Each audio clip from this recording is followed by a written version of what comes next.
आपने क्यों लगे कि आरएसएस तंग आ चुकी है BJP? Hanuman Beniwal is a factor.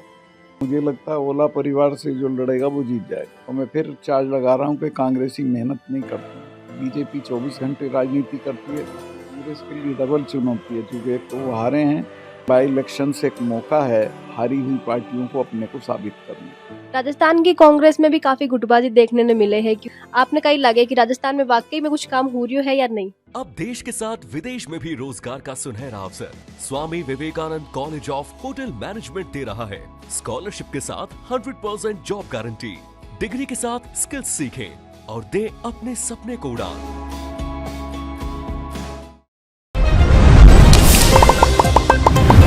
खमा गणिसा राम राम। आपरो घणो घणो स्वागत है झलको राजस्थान पर। मैं नंदिता आपके साथ। राजस्थान में होने वाला उपचुनाव ने लेकर आज चुनावी चर्चा करने के लिए मां के साथ मौजूद है पूर्व राज्यपाल सत्यपाल मलिक जी। जाना ला कि राजस्थान को जो अभी सियासी समीकरण सेट हो रहा है, जिस तरीका को माहौल बन रही है उपचुनाव देखता हुआ, बिगमाई ने की पार्टी को तो कई रोल हुआ वालों है और निर्दलीय और जो थर्ड पार्टी आरएलपी है या बीएपी है, की तरीका दोनों बड़ी पार्टियां के लिए चुनौती बनने वाला है। सब पहला तो सर आपको घणो घणो स्वागत है झलको पर। आपका स्वागत है। राजस्थान के अंदर जो उपचुनाव होने वाला है, बंक माई ने कांग्रेस पार्टी और बीजेपी पार्टी के लिए जो दो और पार्टियां उभर रही है, बीएपी और आरएलपी, बेकी तरीका उन चुनौती रहने वाली है। तो सबके लिए चुनौती है। देखिए, एक तो बाई इलेक्शंस का कुछ पता नहीं होता, और बाई इलेक्शंस में जनरली आप जो सोचते हैं उसके विपरीत भी नतीजे हो जाते हैं। तो लेकिन बाई इलेक्शन से एक मौका है हारी हुई पार्टियों को अपने को साबित करने। बाई इलेक्शन की बात करा तो जो पहला बाई इलेक्शन हुआ है अभी तक राजस्थान के अंदर, बंक माई ने कांग्रेस पार्टी है अच्छो प्रदर्शन करियो है। इस बार कांग्रेस जो है बिग वास्ते चुनौती रहने वाली है, क्योंकि सरकार बीजेपी की है और जो खाली हुई सीटा है वे लगभग कांग्रेस की है, क्योंकि सांसद जो बना है वे कांग्रेस का ही बना है। तो कई लगे कि कत्ती कई चुनौती इस बार कांग्रेस के लिए रहने वाली है राजस्थान में। कांग्रेस के लिए डबल चुनौती है, क्योंकि एक तो वो हारे हैं और दूसरे उन्हीं की सीट थी, वो हार गए तो और भी खराब होगा, तो उनको ज़्यादा मेहनत करना चाहिए। तो मैं फिर चार्ज लगा रहा हूँ कि कांग्रेसी मेहनत नहीं करते हैं। बीजेपी 24 घंटे राजनीति करती है, कांग्रेसी आराम तलवी की राजनीति करते हैं।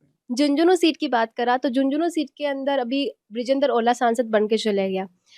चर्चा चल रही है कि बांगाई परिवार में कोई नहीं टिकट मिली, पर जो बटाको मुस्लिम समुदाय है और जो राजस्थान मदरसा बोर्ड का चेयरमैन है एमडी चौकदार, वे लगातार पार्टियों टिकट की मांग कर रहा है और अब 11 तारीख ने महापंचायत होने जा रही है मुस्लिम समुदाय की।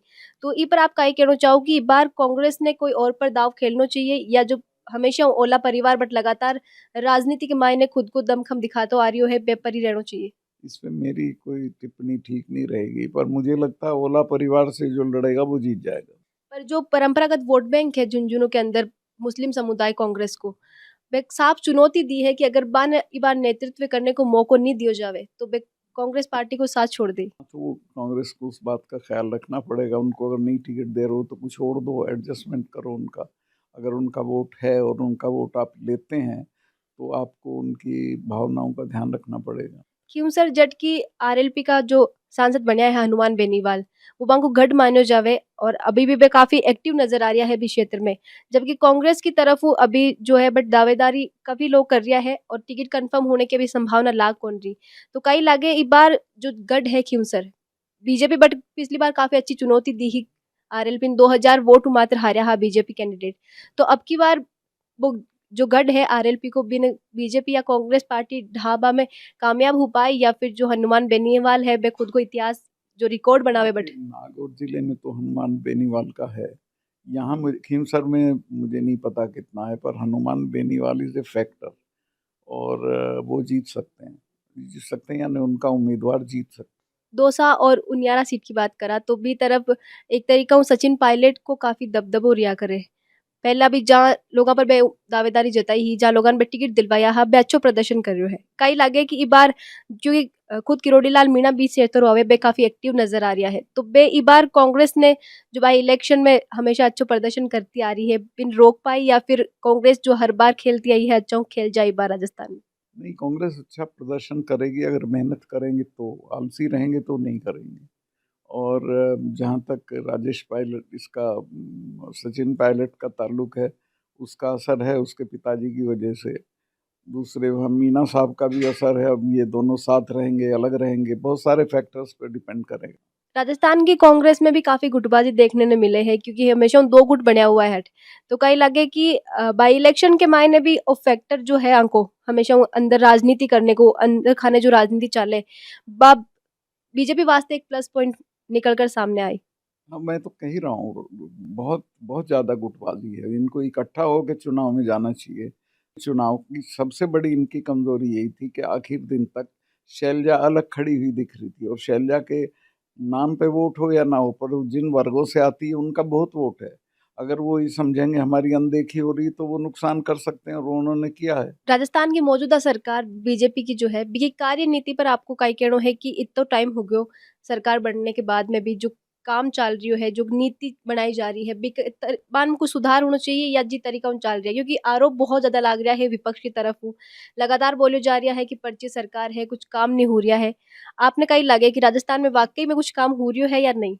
नहीं, राजस्थान की सरकार का कोई इम्पैक्ट नहीं है, लेट मी से, क्योंकि राजस्थान के चीफ मिनिस्टर तो बहुत इम्पैक्टफुल रहे हैं जो पहले रहे हैं। इस बार ये भले आदमी हो सकते हैं, पर इनका कोई इम्पैक्ट नहीं है। आप एक बयान दिया है कि आरएसएस भी अब बीजेपी उन तंग आ चुकी है। आपने अन क्यों लगे कि आरएसएस तंग आ चुकी है बीजेपी? मुझे खबर आती है इस तरह की, इसलिए मैं बोल देता हूँ। आरएसएस मोदी से खुश नहीं, उनकी एरोगेंस से खुश नहीं। आरएसएस मेहनत करके बीजेपी को जिताती है, और फिर बीजेपी के गलत कामों से जब हार होती है तो आरएसएस को बुरा लगता है। कांग्रेस ने राजस्थान में की तरीका उन चुनावी तैयारी करनी चाहिए जिसकी वजह बन सफलता मिल सके उपचुनाव में।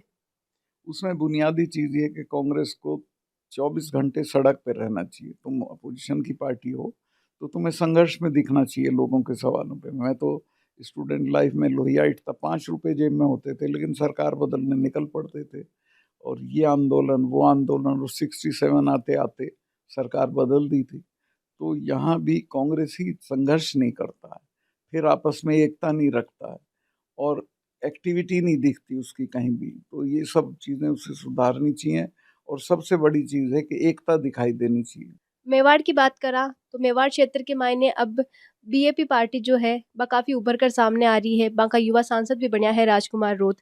तो कई लगे कि जो थर्ड पार्टी के रूप में आरएलपी और बीएपी उभर रही है वह दो क्षेत्र पर कब्जो कर रखी है। एक आप नागौर की बात करा और एक आप मेवाड़ की बात करा तो कांग्रेस ने भी क्षेत्र में की तरीका काम करने की जरूरत है कि आप साथ गठबंधन करना चाहिए, क्योंकि लोकसभा के मायने बीएपी गठबंधन कर रखी है कांग्रेस।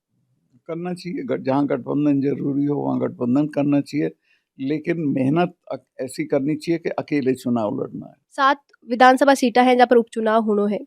कत्ती कहीं लाग रही है कि कांग्रेस का खत्म जा सके? हाँ, अगर काम मेहनत करेंगे तो जाएगा, नहीं मेहनत करेंगे तो नहीं जाएगा। कोई गारंटी नहीं है कि कोई जीतेगा। मतलब हाल फिलहाल कुछ बोलियो कौन जा सके। एक टिकट उम्मीद जो तय हुआ करे, उम्मीदवारों का नाम तय करया करे कांग्रेस, तो कहीं लागे आपने कि कांग्रेस सही तरीका उन टिकट बांट रही है या फिर बन अभी भी जो टिकट को चयन करनो है बीमेवाइन काम करने की जरूरत है? उसको सुधारने की जरूरत है। लोगों को बहुत विश्वास नहीं है कांग्रेस की टिकट चयन पद्धति पे। टिकट चयन पद्धति थोड़ा बदलना चाहिए कांग्रेस ने। तो सत्यपाल मलिक जी हमारे साथ मौजूद था और उपचुनाव ने लेके वे कांग्रेस पार्टी के लिए और की तरीका उन जुबान चुनावी तैयारी करनी चाहिए बाम पर खुद की प्रतिक्रिया दी है। आपने कई लाग रही है उपचुनाव ने लेके क्योंकि तैयारियां शुरू हो चुकी है प्रदेश के अंदर, और कई लागे कि जो उपचुनाव के अंदर ट्रेंड रियो है राजस्थान को कि कांग्रेस पार्टी अच्छो प्रदर्शन करे, बी के तहत कांग्रेस ने आश्वस्त रहना चाहिए या जमीनी स्तर पर वाकई में उतरकर काम करना चाहिए, क्योंकि बाकी सामने सत्यपाल मलिक जी बताया कि बाकी सामने चुनौती डबल है। आपको वीडियो पर काय कहना है कमेंट में लिखकर जरूर बताइए। साथ ही वीडियो ने ज़्यादा से ज़्यादा लाइक करो, शेयर करो और बढ़ाए रखो झलको पर प्यार और विश्वास। यूं ही खमा गणिसा, राम राम।